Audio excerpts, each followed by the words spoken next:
Sekuntum Mawar, karya Rianti. Cerita lengkapnya dapat dibaca di dalam buku Hadiah untuk Belahan Jiwa. Sore itu, selesai aku mengajar, aku masuk ke ruang kerjaku. Dan seorang mahasiswi datang menemuiku. "Selamat sore, Bu," katanya. "Selamat sore." Aku tidak ingat nama mahasiswi itu. Jangankan ingat, tahu pun tidak. Tapi aku tahu satu hal. Mahasiswi ini cukup aktif mengikuti pelajaran yang kuberikan. Dia sering bertanya, dia sering maju ke depan mengerjakan soal-soal yang kuberikan. Dia mahasiswi yang cukup cerdas. "Ada apa?" tanyaku. "Ibu, saya Irma. Saya ingin menanyakan kepada Ibu soal pelupa yang tadi Ibu ceritakan pada Ibu pada waktu Ibu mengajar di kuliah tadi." "Oh iya, saya memang pelupa," jawabku. "Apakah Ibu tidak pernah mengalami kesulitan pada waktu Ibu kuliah dulu?" "Saya rasa tidak," jawabku. "Memang ada hal-hal yang perlu diingat, tetapi yang penting kita mesti mengerti materi itu."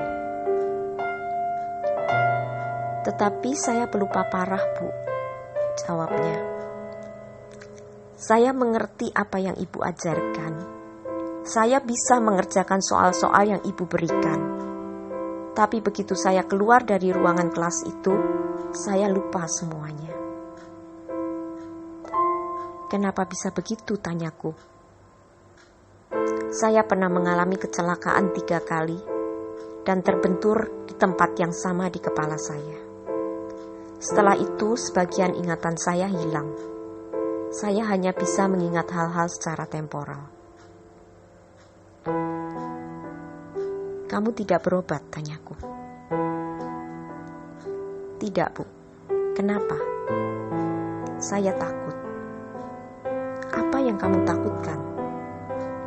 "Saya takut menemukan ada hal yang buruk di dalam diri saya. Dan pengobatan itu sangat mahal.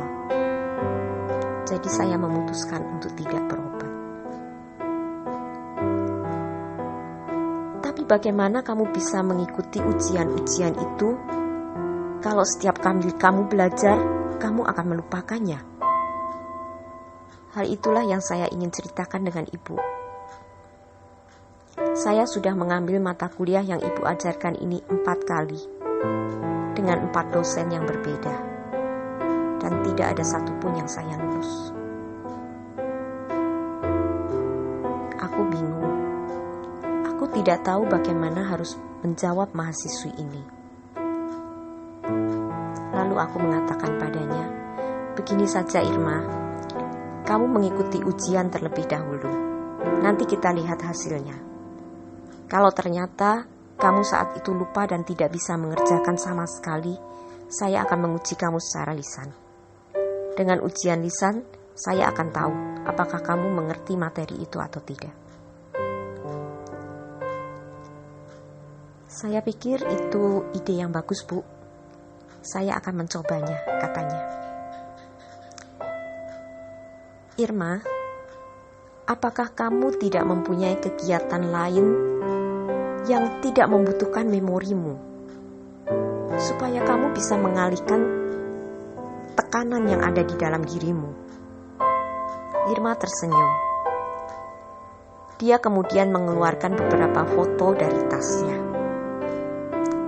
Foto itu menceritakan cerita-cerita tentang bunga, dan bunga itu terbuat dari perca-perca kain.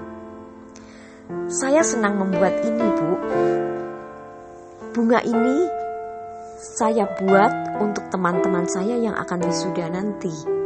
Ini untuk Adi, ini untuk Randy, ini untuk Ida, ini untuk Desi," ceritanya. "Wow, Bagus sekali bunga mawar buatanmu ini, kataku. Iya Bu, saya juga membuat bunga mawar ini untuk anak-anak yang mengidap penyakit kanker. Mereka sangat menderita, lebih menderita dari saya, dan saya memberikan bunga mawar ini kepada mereka, ceritanya. Aku ingin bunga mawarmu. Boleh aku membelinya satu? Tanyaku. Benar Bu, Ibu suka dengan bunga mawar ini? Iya, saya adalah pencinta mawar. Dan bunga mawar buatanmu ini bagus sekali. Wow, saya senang sekali Bu. Saya akan membuat satu untuk Ibu, katanya. Sepertinya kesedihan yang dibawa Irma masuk ke ruanganku telah sirna. Dia mencium tanganku, lalu keluar meninggalkanku. Pada waktu dia sampai di pintu, aku memanggilnya. Irma, iya Bu, kamu belajar yang baik. Saya pikir kamu tidak akan membutuhkan ujian lisan itu. Oh ya Bu, kenapa begitu, tanyanya. Ingatlah akan sekuntum mawar yang ada di hatimu. Irma tersenyum membalas senyumanku. Kemudian dia melambaikan tangan dan keluar dari ruanganku.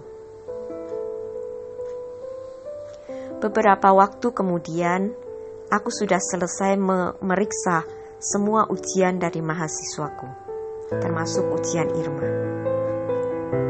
Irma mendapatkan nilai yang nyaris sempurna. Aku senang sekali. Rasanya aku tidak tahan ingin memberitahu Irma bahwa kali ini dia lulus untuk mata kuliah itu. Pagi itu aku pergi ke tempat kerjaku. Aku memasuki ruang kerjaku dan aku ingin segera memanggil Irma. Tetapi sebelum aku sempat memanggil Irma, aku melihat sekuntum mawar merah ada di atas mejaku. Di tangkai mawar itu tertulis di secari kertas, dari Irma. Air mataku menitik. Irma, kamu lulus, kataku. Bunga mawar itu adalah pemberian dari belahan jiwaku.